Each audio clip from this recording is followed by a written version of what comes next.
Okay, hello student. तो अपन लोग क्या पिछले 2 लेक्चर्स में अपन लोग बात कर चुके थे कि एसिड बेस एंड सॉल्ट वाला जो आपका चैप्टर था, तो उसमें अपन लोग फर्स्ट लेक्चर में डिलीवर कर चुका हूँ आपको, सेकंड भी कर चुका हूँ, और ये आज जो अपन बात करने जा रहे हैं आप तीसरा लेक्चर, ये हो सकता है आपका फाइनल लेक्चर हो। इसके बाद हम अपन लोग एनसीईआरटी क्वेश्चंस पे बात करेंगे।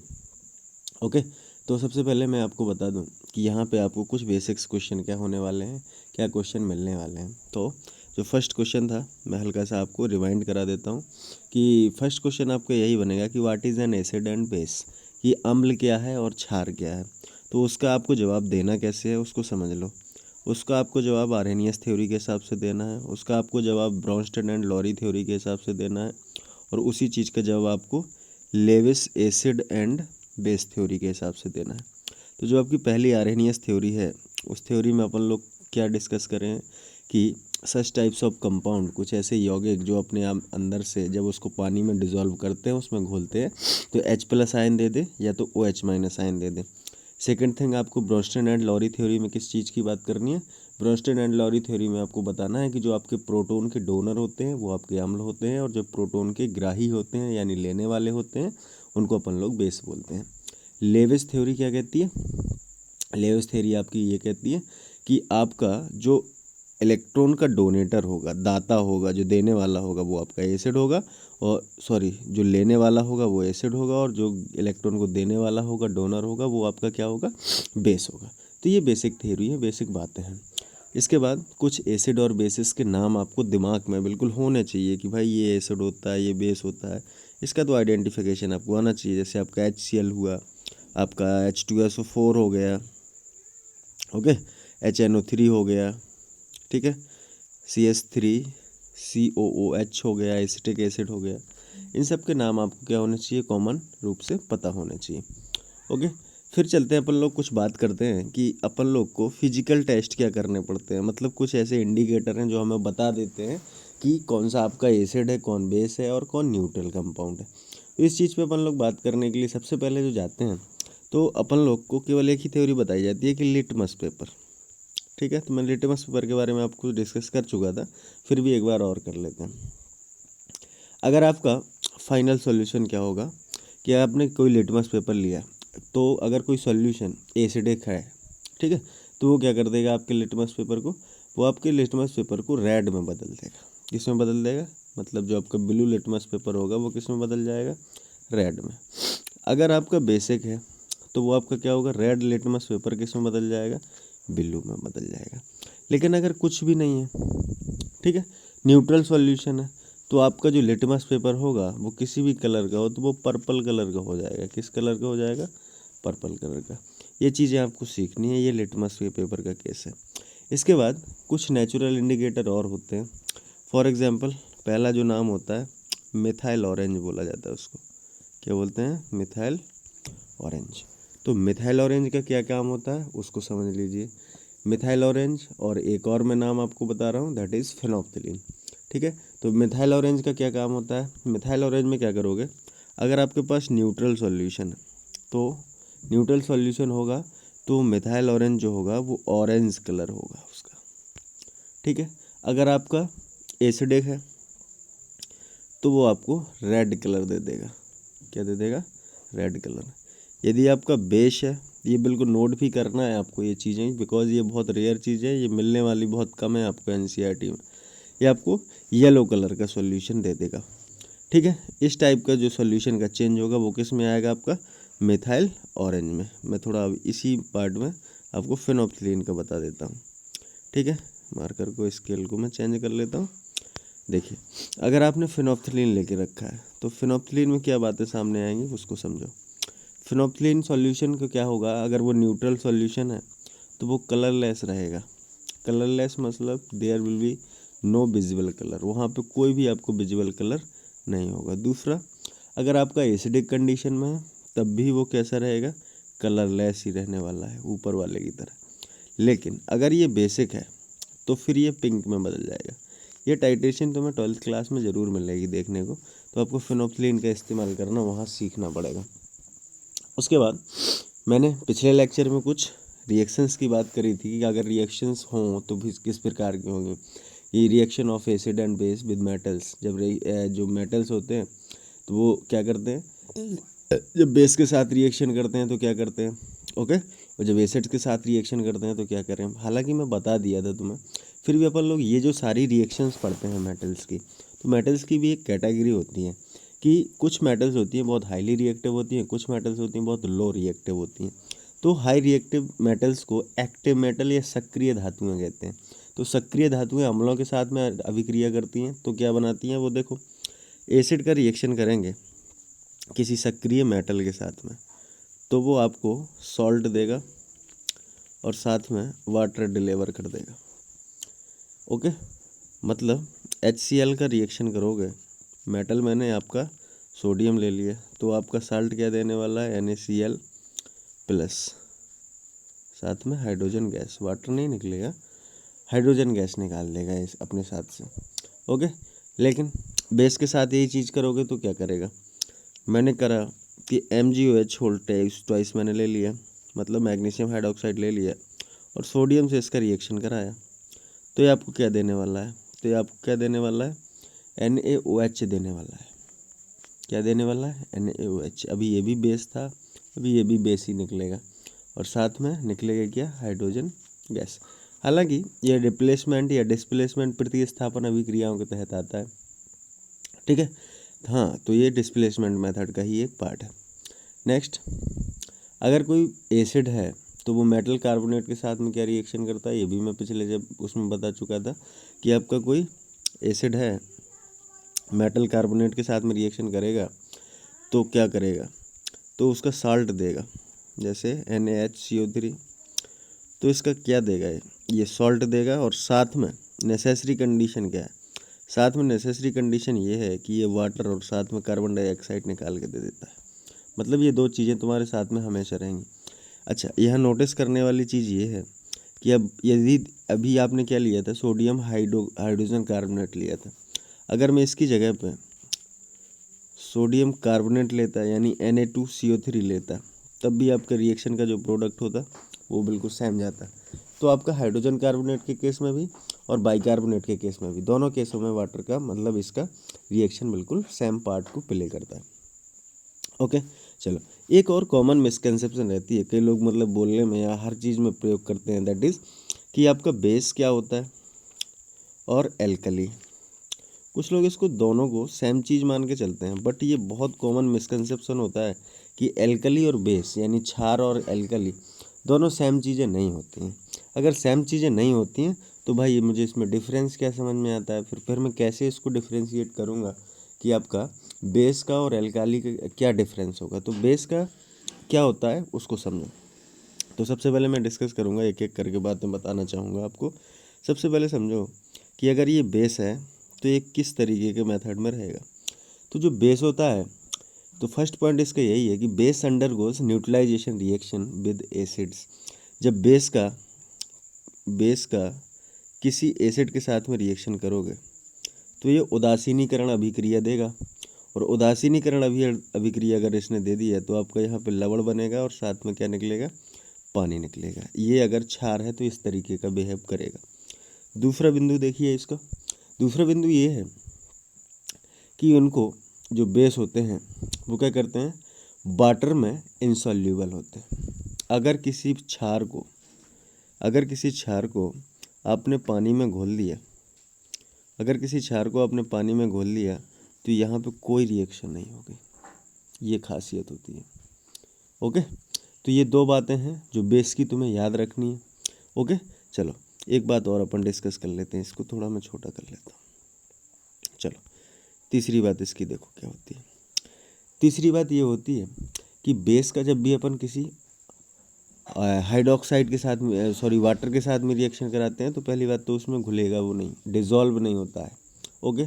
लेकिन they are comprised of metal oxides, metal hydroxide and metal carbonates and metal bicarbonates.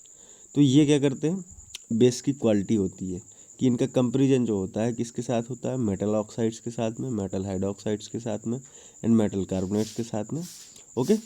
But अभी मैं इसी में साथ साथ में आपको दिखा रहा हूँ कि एल्काली क्या होता है, एल्काली के बारे में क्या राय है आपकी, उसको देख लो। एल्कली क्या होते हैं उसको समझो।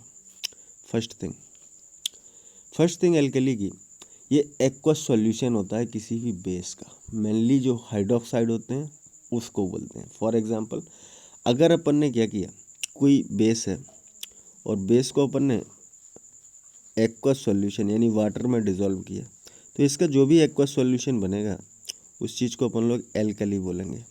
और मोस्टली जो इसकी कैटेगरी में आते हैं वो कौन आते हैं, इसके हाइड्रोक्साइड आते हैं। कौन आता है इसकी कैटेगरी में, हाइड्रोक्साइड। हाइड्रोक्साइड का मतलब क्या होता है, हाइड्रोक्साइड का मतलब ये होता है OH माइनस आयन जो होता है दैट इज़ हाइड्रोक्साइड। ओके, तो OH माइनस आयन को अपन लोग क्या बोलते हैं, हाइड्रोक्साइड बोलते हैं। है कोई दूसरी बात, जब भी अपन क्या करेंगे किसी एल्कली को, जब भी हम किसी एल्कली को वाटर में डिसॉल्व करते हैं, ओके, तो वाटर में डिसॉल्व करने के साथ वो आपको OH माइनस आयन दे देगा। ये एल्कली की खासियत होती है। ओके, नेक्स्ट जो सबसे इम्पोर्टेंट और कंफ्यूजिंग है कि जो सारे एल्कलीज हैं, मतलब सारे एल्कलीज बेस हो सकते हैं, सारे एल्कलीज क्षार हो सकते हैं, लेकिन सारे जो क्षार होते हैं वो एल्कली नहीं होते हैं।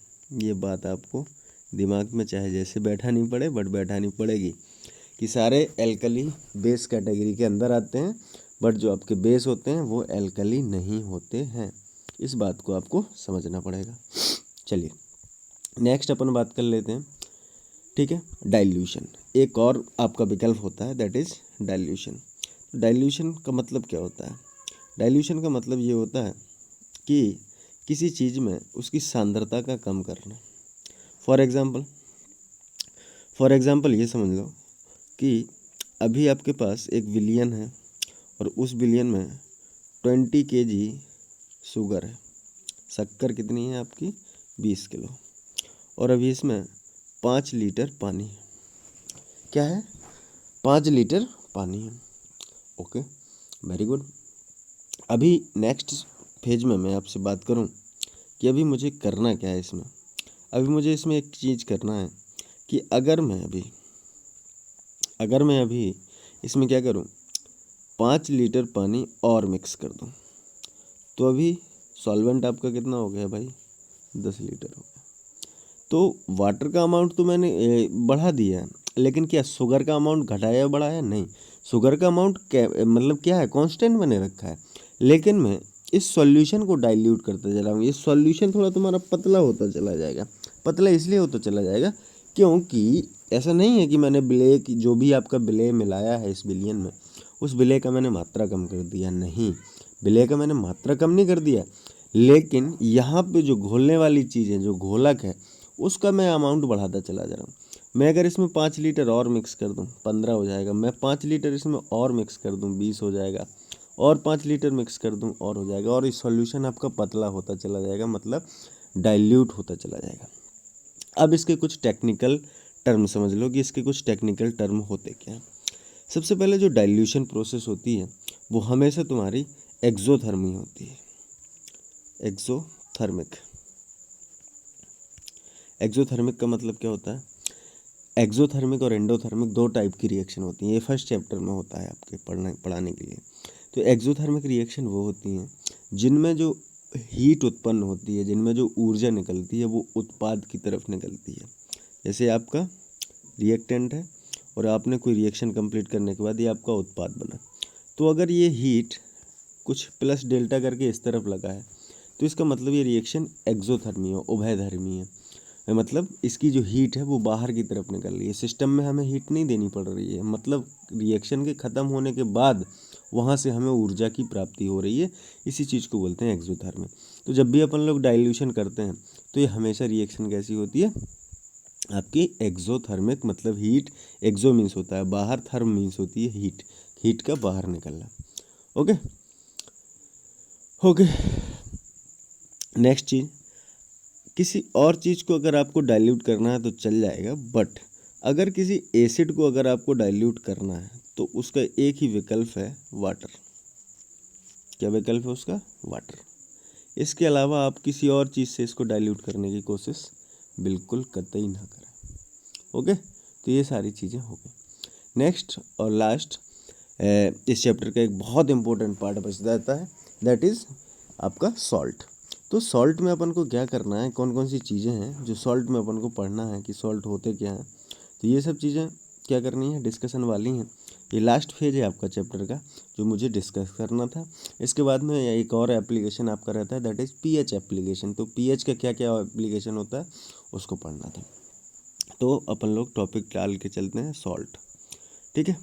तो सॉल्ट का मतलब मैं पहले लेक्चर में ही बताया था, बट उसको दोबारा समझ लो कि जब अपन लोग एसिड और बेस दोनों को मिक्स करते हैं तो अपना सॉल्ट बनता है और साथ में निकलता है वाटर। तो इसका थोड़ा पोस्टमार्टम करो। पोस्टमार्टम करने पे तुम्हें ये मिलेगा, चलो मैं एक एग्जांपल लेके इसका पोस्टमार्टम करने की कोशिश करता हूँ। देखो इसको यहाँ लगा लेते हैं। अब देखो अभी मैंने क्या किया, एक एसिड ले लिया HCl और एक बेस ले लिया NaOH। मैंने इसमें रिएक्शन कराई और मिला मुझे NaCl और साथ में मिला मुझे वाटर। जो मैंने कहा था वही मैंने रिएक्शन में लिखा। अब यहाँ देखो NaCl का थोड़ा गौर करके देखो, तो इसमें Na जो पार्ट है Na+ वो कहाँ से आया है, वो बेस से आया कि नहीं आया। लेकिन ये जो Cl- है ये वाला पार्ट कहाँ से आया है, ये एसिड से आया है। कहाँ से आया है, एसिड से आया है। तो मतलब कि हमारा जो सॉल्ट होता है वो एसिडिक रेडिकल और बेसिक रेडिकल का कॉम्बिनेशन होता है, मतलब इन दोनों का पैकेज होता है पूरा, कि दोनों अपना अपना कुछ ना कुछ पार्ट इसको क्या करते हैं, डोनेट करते हैं, तब हमारे साल्ट का फॉर्मेशन होता है। तो उदासीनीकरण अभिक्रिया में मैंने आपको 3 पार्ट में रिएक्शन को तोड़ के बताया था कि अगर वीक एसिड हो या स्ट्रॉन्ग बेस हो तो किस तरीके से अलग अलग इनका वैल्यू चेंज होता रहता है। ओके, तो अब अंग्रेजी में अगर इसकी आपकी डेफिनेशन लिखनी है तो salt is a combination of an anion of an acid and cation of a base.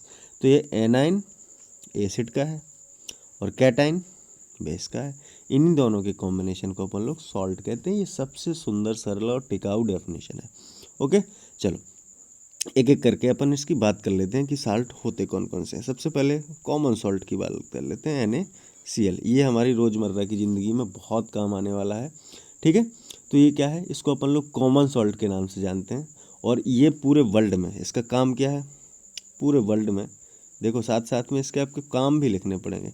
ये कुकिंग में काम आता है, मतलब खाने में अपन लोग इसका इस्तेमाल करते हैं। नेक्स्ट दूसरा देखो, दूसरा सॉल्ट कौन सा है आपका, दूसरा है आपका, दूसरा मैं पढ़ा रहा हूँ आपको सोडियम हाइड्रोक्साइड, दैट इज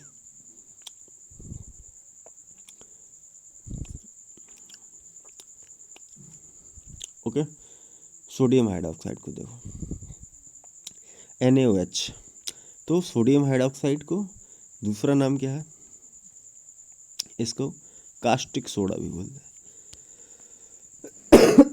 क्या नाम है इसका, कास्टिक सोडा। ये इसका कॉमन नाम है जो आपको याद रखना पड़ेगा।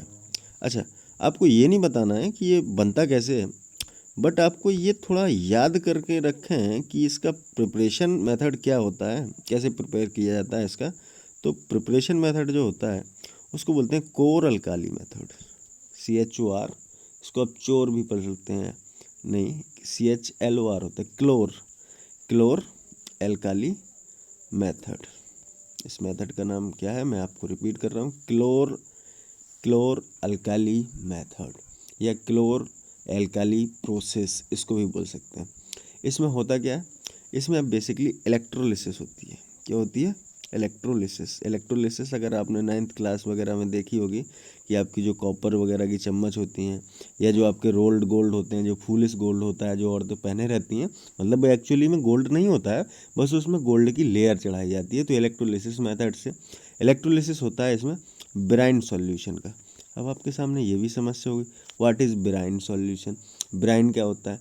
तो भाई जब कॉमन साल्ट होता है ना, जो भी मैंने अभी बताया NaCl को जब आप वाटर में घोल दो, NaCl को क्या कर दो भाई साहब, आप वाटर में इसको मिक्स कर दो, तो आपको इस सॉल्यूशन के का नाम देने लगोगे भैया, ब्राइन।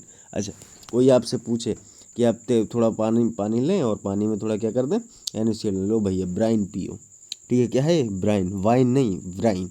तो उसको क्या बोलते हैं अपन लोग, ब्राइन सॉल्यूशन बोलते हैं। क्लियर। ओके, नेक्स्ट अपन लोग बात कर लेते हैं, that is very important, bleaching powder. इसका नाम तो भाई साहब सब ने सुन रखा होगा कि ब्लीचिंग पाउडर ये कौन सी बला का नाम है। ओके, तो ब्लीचिंग पाउडर का मैंने जो नाम सुना था, मैं अभी हॉस्टल्स में पढ़ता था, अपने 4th या 5th में था शायद, हाँ 4th क्लास में था शायद, हाँ। तो वहाँ पे मतलब वो टंकी में क्या करते थे गुरुजी, ब्लीचिंग पाउडर डलवा देते ताकि छोटे छोटे बच्चों के जो कीड़े होते हैं ना वो पेट के मर जाए, कहते पेट के कीड़े इससे मर जाते हैं, पेट साफ होता है वगैरह वगैरह। तो ऐसा उसमें क्या होता है, तो उसमें मैं आपको पहले ही बता देता हूँ, जो ब्लीचिंग एक्शन होता है वो OCl माइनस आयन की वजह से होता है। अभी मैं बताऊंगा कि ये OCl माइनस आयन आया कहाँ से। आपको भी बड़ी प्रिफर्ड तरीके से अगर कोई क्वेश्चन पूछे कि ब्लीचिंग पाउडर में ब्लीचिंग एक्शन के लिए, ब्लीच का मतलब होता है धोना, जैसे आप लोग नहीं अभी शादी ब्याह में किसी के जाते तो चलो पहले ब्लीच करा लेते हैं उसके बाद चलते हैं। ब्लीच का मतलब बहुत अच्छे से किसी मतलब सब्सटेंस से धुलने का काम, जो धुलने की इसकी फीलिंग आती है कि मतलब धुलाई का काम होता है। ब्लीचिंग का मतलब साफ सफाई है, धुलना। तो वो पाउडर जो ब्लीच करने के धुलने के काम आता है, that is bleaching powder. Okay, सबसे पहले तो इसको समझो कि इसका केमिकल फार्मूला क्या होता है। इसको दो तरीके से लिखा जा सकता है, कैल्शियम और OCl और फिर Cl। एक तो ये तरीका हो गया इसको लिखने का, दूसरा CaO एक हो गया ये, और Cl और Cl इसको साथ में लिख दो, CaOCl2। दो तरीके हैं इसके लिखने के, CaOCl2 या CaOClCl। अच्छा, OCl को अलग इसलिए, या अगर इस तरीके से लिखते हो तो तुम्हें बिल्कुल क्लियर रहेगा ना कि OCl माइनस ही है जो ब्लीच करने के काम में आता है। देखो अब मैं इसकी तुम्हें प्रिपरेशन मेथड बताता हूँ कि ये बनता कैसे है। ये बनेगा आपका CaOH का होल ट्वाइस, कैल्शियम हाइड्रोक्साइड है, उसके साथ में आप क्लोरीन गैस मिला दो। इसके साथ में क्या कर दो आप, क्लोरीन गैस मिला दो, तो रहेगा क्या, रहेगा इसका ये CaOCl2 और साथ में निकलेगा आपका वाटर। ये दो चीज़ें रहेंगी। कैल्शियम हाइड्रोक्साइड में क्या कर दो, क्लोरीन गैस को मिला दो, तो आपका ब्लीचिंग पाउडर यानी CaOCl2 प्लस H2O का फॉर्मेशन हो जाएगा। अच्छा भाई साहब, ये जो क्लोरीन होती है, इस क्लोरीन का यहाँ पे नाम जो बोला जाता है, मतलब अभी मैं बताऊंगा कि इसका इस्तेमाल, चलो इस्तेमाल ही बता देता हूँ। तो इसका यूज़ क्या होता है, इसका काम क्या होता है, इसके यूजेस क्या है। तो इसका यूजेस मैंने आपको बताया, इसका नाम है, रिस्पॉन्सिबिलिटी इसकी क्या होती है, ब्लीचिंग एक्शन के लिए, धुलने के लिए होती है। तो ये काम कैसे करता है, CaOCl2 है, इसको क्या कर दिया अपन, वाटर में डाल देते हैं। जब अपन लोग वाटर में डालते हैं तो बनता क्या है, वही जो आपका पिछला मैंने बताया ना, उसका उल्टा बनना है, कैल्शियम हाइड्रोक्साइड बनेगा साथ में। कैल्शियम हाइड्रोक्साइड आपने देखा होगा जब ये टंकियों वगैरह में ब्लीचिंग पाउडर डालते रहते हो तुम, तो उसके नीचे में कुछ सॉल्ट टाइप का जमा हो जाता है, दैट इज COH का होल ट्वाइस, कैल्शियम हाइड्रोक्साइड होता है, और साथ में निकलती है Cl। और Cl जो निकलती है ना, उसकी रेडिकल टाइप में ऐसे निकलती है, अकेला एक एटम निकलता है, और इसको बोलते हैं अपन लोग नेसेंट क्लोरीन। इसका नाम क्या होता है, नेसेंट क्लोरीन। नेसेंट का मतलब होता है नवजात, जो अभी अभी पैदा हुआ हो। तो ये तुरंत तुरंत तो पैदा ही होता है ना, इसीलिए उसका नाम है नेसेंट क्लोरीन। और इसके पास बहुत अच्छी एनर्जेटिक पावर होती है, दैट्स वाई ये आपका ब्लीचिंग एक्शन में काम में आता है। ओके, खत्म। चलो नेक्स्ट पार्ट देखो, नेक्स्ट है आपका बेकिंग सोडा। 3 हो गए ना शायद, हाँ, चौथा समझो। ये क्या होता है, बेकिंग सोडा। देखो कुछ तो आपकी वर्डिंग में ध्यान दो बिल्कुल। बेकिंग सोडा, बेकिंग सोडा का मतलब, बेक का मतलब क्या होता है, पकाना, और सोडा मतलब ऐसे सोडा जो पकाने के काम में आता हो। तो उसका पहले तो केमिकल नाम सुन लो, इसका केमिकल नाम है सोडियम हाइड्रोजन कार्बोनेट। क्या, सोडियम हाइड्रोजन कार्बोनेट। फॉर्मूले पे आ जाओ, फॉर्मूला इसका NaHCO3। क्या फॉर्मूला गुरु, NaHCO3। लो नेक्स्ट, थर्ड, प्रिपरेशन कैसे होती है, प्रिपरेशन का नाम है सॉल्वे मेथड। ये आपको लिखनी नहीं है, ये आपको पता होनी चाहिए बस कि प्रिपरेशन का क्या है इसका मामला, सॉल्वे मेथड। अच्छा, सॉल्वे मेथड में क्या होता है, सॉल्वे मेथड का देखो मैं प्रिपरेशन बता तो दूँ आपको, लेकिन ये कोई काम में नहीं आएगा आपको, ठीक है। तो लेकिन इसको देख लो एक बार, मैं बता देता हूँ इसको। सबसे पहले क्या किया जाता है, इसमें आपको लाइम स्टोन की ज़रूरत पड़ती है, ठीक है। तो मैं एक एक करके सॉल्व प्रोसेस को थोड़ा एक एक करके आपको बताता हूँ, चलो सुनो, बता देता हूँ। इसमें क्या होता है, सबसे पहले आपको लाइमस्टोन लाना पड़ेगा। और लाइमस्टोन का काम क्या होता है, ये आपका फर्स्ट फेज़ है, ये नहीं होगा ना तो आगे की रिएक्शन भी नहीं होगी। इसमें क्या करना पड़ता है, इसको अपन को हीट करना पड़ता है। बोले इससे क्या मिलेगा, इससे आपको कार्बन कैल्शियम ऑक्साइड मिलेगा और साथ में मिलेगी जो गैस, ये अपन की इम्पोर्टेंस है और यही काम में आने वाली है। ठीक है, अभी CO2 गैस को ही निकालने के लिए अपन क्या करते हैं, लाइमस्टोन का इस्तेमाल करते हैं। सेकेंड फेज में अपन लोग करते क्या है, कार्बन डाइऑक्साइड गैस को कंसनट्रेटेड सॉल्यूशन जो सोडियम क्लोराइड का रहता है और अमोनिया का रहता है उसके साथ में पास कराया जाता है और फिर उसको पानी में डिसॉल्व कर लिया जाता है। मतलब क्या, मतलब मेरा कहने का ये कि NaCl लोगे आप और साथ में अमोनिया NH3 लोगे, इसके अंदर से इन दोनों के मिश्रण से आप कार्बन डाइऑक्साइड गैस को पास कराओगे और उसमें डाइल्यूट करने के लिए डालोगे आप वाटर। जब ये दोनों मतलब सोडियम क्लोराइड प्लस अमोनिया इसके किसके अंदर से निकालोगे, कार्बन डाइऑक्साइड के अंदर डालोगे, किस में मतलब बाहर से प्रोपेलर क्या डालोगे, H2O डालोगे। तब आपको क्या मिलेगा, तब आपको मिलेगा जो चीज़ वो आप चौंक जाएंगे देख के कि हमें मिल क्या रहा है। मिल रहा है तुम्हें, देखो मिलेगा क्या, मिलेगा आपको sodium hydrogen carbonate NaHCO3 plus जो आपको मिलेगा वो होगा अमोनियम क्लोराइड। क्या मिलेगा, अमोनियम क्लोराइड। तो इस चीज़ से आपको कोई मतलब नहीं रखना है, आपको मतलब किस चीज़ से रखना है, इस चीज़ को।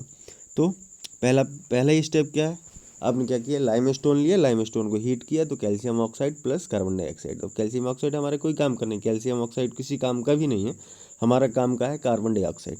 कार्बन डाइऑक्साइड को अपन ने सेकंड स्टेप में क्या कर लिया, कंसनट्रेटेड सॉल्यूशन लिया, सांद्र सॉल्यूशन लिया, सांद्र विलयन। तो सॉल्यूशन रहेगा तो NaCl मतलब वाटर में घुला होगा, NH3 अमोनिया भी वाटर में घुली होगी और उसको कार्बन डाइऑक्साइड से निकालेंगे तो वहाँ पे आपको सोडियम हाइड्रोजन कार्बोनेट मिल जाएगा। नेक्स्ट तीसरा, इस बासिंग सोडे के क्या क्या काम होते हैं, कहाँ कहाँ आता है। सबसे पहले तो ये टेक्सटाइल इंडस्ट्री में भी काम में आता है। किस में, टेक्सटाइल मतलब कपड़े वपड़े बनने का जहाँ टैनिन वाला काम होता है, तो टेक्सटाइल इंडस्ट्री में भी इसका काम है। दूसरा, पेपर इंडस्ट्री में भी इसका काम होता है। किस में, पेपर इंडस्ट्री में।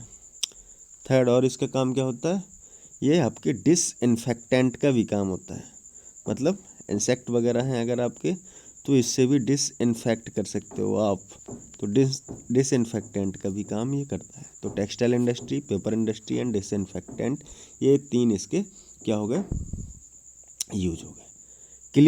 Clear to all of you, okay. अगर नहीं भी होगा तो फिर अपन लोग डाउट सेशन में इसको और कंप्लीट करेंगे।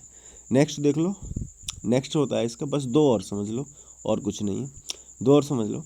फर्स्ट है अब आपका फिफ्थ पार्ट है वाशिंग सोडा। अभी क्या पढ़ा रहा था मैं, बेकिंग सोडा, अब क्या समझा रहा हूँ, वाशिंग सोडा। तो देखो भाई, वाशिंग ये वर्डिंग भी तुम्हें कुछ दे रही है ज्ञान की, नहीं दे रही है, बिल्कुल दे रही है ज्ञान, तो ज्ञान दे ही रहा है और आपको ये वर्डिंग भी ध्यान दे रही ज्ञान दे रही होगी। तो वाशिंग सोडा का केमिकल नाम क्या होता है, सोडियम कार्बोनेट डेकाहाइड्रेट। नेम क्या है इसका, फर्स्ट चीज़ से ही समझो, sodium carbonate Deka means 10, hydrate मतलब पानी के ही 10 मॉलिक्यूल लगे होंगे। फार्मूला क्या बनेगा, फार्मूला बनेगा Na2CO3.10H2O। I repeat, Na2CO3.10H2O। पढ़ते कैसे हैं, सोडियम कार्बोनेट डेकाहाइड्रेट। समझ आ गया होगा, सारी चीज़ें समझ में आ गई होंगी। चलो इसका प्रिपरेशन मेथड बता देता हूँ मैं आपको कि इसको प्रिपेयर कैसे करते हैं। ये बहुत आसान चीज़ है, जो आपका पहला वाला था बेकिंग, उसी के हिसाब से इसको प्रिपेयर कर लेते हैं। कैसे प्रिपेयर करते हैं, चलो देखो। इसको क्या करते हैं, अपने पास क्या है, अपने पास सोडियम हाइड्रोजन कार्बोनेट आ गया था, वेरी गुड। इसको क्या कर लिया अपन ने, इसके 2 मॉलिक्यूल ले लिए, इसको हीट कर लिए। हीट करोगे तो मिलेगा आपको Na2CO3 plus water plus CO2 gas. तो यार कुछ तो मिल गया आपको, ठीक है। तो क्या मिल गया, सोडियम बाइकार्बोनेट आपको मिल गया। तो सोडियम बाइकार्बोनेट आपको मिल गया, फिर क्या करेंगे नेक्स्ट, इसको नेक्स्ट अपन को करना है पानी के साथ में इसकी बस रिएक्शन करा देनी है, बाकी हो गया काम अपना। तो पानी के साथ में रिएक्शन कराओगे तो कैसे रहेगा, Na2CO3 प्लस 10H2O। क्या मिला, मिल गया आपको Na2CO3 डॉट 10H2O। क्या मिला, सोडियम बाइकार्बोनेट डेकाहाइड्रेट। ये आपको तैयार होने के लिए मिल जाएगा। नेक्स्ट, चलो मैं 35 मिनट में सब कुछ ख़त्म कर दूंगा, 5 मिनट और बचे हैं। ओके, नेक्स्ट इसका यूज़ क्या क्या है, इसका यूज़ क्या क्या है। सबसे पहले यूज है इसका ग्लास इंडस्ट्री में, सोप इंडस्ट्री में, और और पेपर इंडस्ट्री में। ठीक है, glass industry, soap industry and paper industry. Second thing, softening of water. बोले ये क्या बोला है, वाटर को भी सॉफ्ट किया जाता है। बोले बिल्कुल किया जाता है। जब वाटर में क्या हो जाता है, वाटर में मैग्नीशियम के पार्टिकल्स, मैग्नीशियम के आयंस या पोटेशियम के आयंस मिल जाते हैं तो हार्ड वाटर हो जाता है, वो आपको झाग नहीं देगा। ठीक है, तो उसको सॉफ्ट करने के लिए सॉफ्टनिंग ऑफ वाटर में भी इसका इस्तेमाल किया जाता है। तीसरा, डोमेस्टिक क्लीनर, मतलब घर पे भी अपन उसको क्या करना है, धुलने वाले का काम कर सकते हैं इसको, तो ये डोमेस्टिक क्लीनर भी आपका है। 3 बात समझ में आई, ग्लास, सोप, पेपर, इनमें से 1-2 भी लिख दोगे तो काम हो जाएगा। और सॉफ्टनिंग ऑफ हार्ड वाटर, और नेक्स्ट है आपको domestic cleaning. Last but not least, अब पढ़ा दे रहा हूँ मैं आपको, लास्ट है बिल्कुल, that is plaster of Paris. बड़ा उत्सुक हो गया भाई, इसका नाम कितना प्यारा लगा कि मतलब प्लास्टर ऑफ पेरिस, यानी पेरिस का प्लास्टर। चलो, तो इसमें क्या होता है, अपने पास जिप्सम रहता है। क्या रहता है, जिप्सम। जिप्सम का फॉर्मूला क्या रहता है, तो ये जिप्सम का फॉर्मूला, प्लास्टर ऑफ पेरिस, ये सब अपन लोग कहाँ क्या करते हैं, चलो मैं बता देता हूँ। शायद ये अपना 6th नंबर है। इसको बोलते हैं पोप, POP। मूर्ति वगैरह बहुत बनती हैं इसकी। तो प्लास्टर ऑफ पेरिस ये बनता कैसे, ये बहुत हार्ड सब्सटेंस होता है, इसका नाम होता है जिप्सम। जिप्सम, बोले जिप्सम का फॉर्मूला वो भी बताऊंगा, calcium sulphate dot 2H2O। Calcium sulphate में जब पानी के 2 मॉलिक्यूल जुड़े हों तो उसको क्या बोलते हैं, जिप्सम। ये बहुत हार्ड सब्सटेंस होता है, लेकिन इसको अपन क्या करते हैं, 100 डिग्री सेल्सियस में जब गर्म करते हैं, जब 100 डिग्री सेल्सियस में हम इसको गर्म करते हैं तो इसके जो 2 मॉलिक्यूल होते हैं, इसमें से 1.5 मॉलिक्यूल गायब, मतलब 1.5 मॉलिक्यूल ऑफ वाटर गायब। और जब 1.5 मॉलिक्यूल गायब हो जाएगा 2 में से, तो बचेगा क्या, बचेगा आधा। ठीक है, तो यही पॉप है। देखो, CaSO4 डॉट 1/2H2O, ये है आपका प्लास्टर ऑफ पेरिस। ये क्या है, प्लास्टर ऑफ पेरिस है, इसी को अपन लोग क्या बोलते हैं। हाँ, अगर अपन ने क्या कर लिया, अब इसके यूज़ क्या क्या है वो और बता देता हूँ। तो यूज़ में अपन लोग क्या कर लेते हैं, इसका यूज़ में देख लेते हैं कि ये आपकी फ्रैक्चर होता है ना, फ्रैक्चर की हील करने में काम आता है। ओके, दूसरा, आइडॉल्स बनाने में, मूर्तियाँ बनाने में काम आता है। ठीक है, ये हो गया इसके 2 कॉमन से यूज़, प्यारे प्यारे यूज़ मैंने बता दिया आपको कि किन किन चीज़ों में आपको क्या करना है, इनका इस्तेमाल करना है। ओके, तो यहाँ लगभग आपका चैप्टर क्या हो जाता है, फिनिश हो जाता है। इसके बाद अपन लोग जो नेक्स्ट सेशन रहेगा मैं आपको डाउट वाला रखूँगा। इसके बाद अपन लोग NCERT की एक्सरसाइज पर चलेंगे, और इसके साथ साथ मैं कल आपको नोट्स भेज दूँगा। ठीक है, तो नोट्स आपके वो आपको क्या करने हैं, अपने कॉपी में फॉर्म करने हैं। Okay, bye.